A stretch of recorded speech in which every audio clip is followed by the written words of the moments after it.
ఈ వీడియో ఆధారంగా ఒక అసాధారణ సైనికుడి విరోచిత గాథ, నిజమైన నాయకత్వానికి, అసమాన ధైర్యానికి ప్రతీకగా నిలిచారు major Vijay Varma.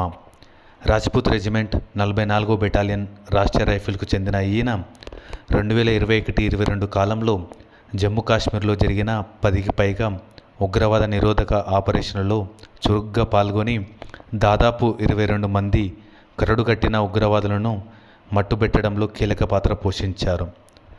October 2022లో Sofiane జిల్లాలో జరిగిన ఒక భారీ సెర్చ్ ఆపరేషన్లో ఉగ్రవాదులు మేజర్ విజయవర్మ బృందంపై ఒక్కసారిగా గ్రెనేడ్లు విసురుతూ విచక్షణారహితంగా కాల్పులు జరుపుతూ పారిపోవడానికి ప్రయత్నించారు. తన తోటి సైనికుల ప్రాణాలు ప్రమాదంలో ఉన్నాయని గమనించిన ఆయన ఏమాత్రం వెనకడుగు వేయకుండా శత్రుల కాల్పులను ఎదుర్కొంటూ ముందుకు దూకారు. అత్యంత సమీపం నుండి ఒక ఉగ్రవాదిని ఎదుర్కొని అక్కడికక్కడే మట్టుబెట్టారు.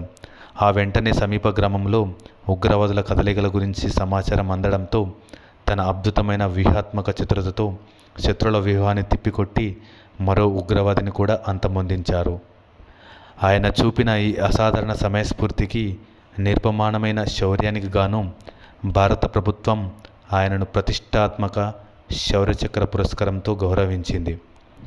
గౌరవనీయ భారత రాష్ట్రపతి శ్రీమతి ద్రౌపది ముర్ము చేతుల మీదుగా ఆయన ఈ అవార్డును అందుకున్నారు. ఈ కథ యొక్క సందేశం ఏమిటంటే, కష్టాలు మరియు ప్రమాదాలు ఎదురైనప్పుడు వెనుకంజ వేయకుండా సమయస్ఫూర్తితో మరియు ధైర్యంతో పోరాడేవారే నిజమైన విజేతలుగా నిలుస్తారు. జై హింద్.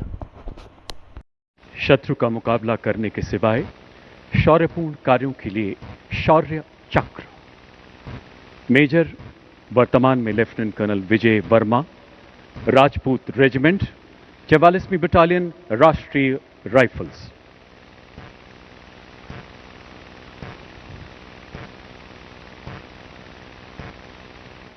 अनुकरणीय नेतृत्व क्षमता एवं उत्कृष्ट सामरिक कौशल के लिए आपको शौर्य चक्र से सम्मानित किया जाता है।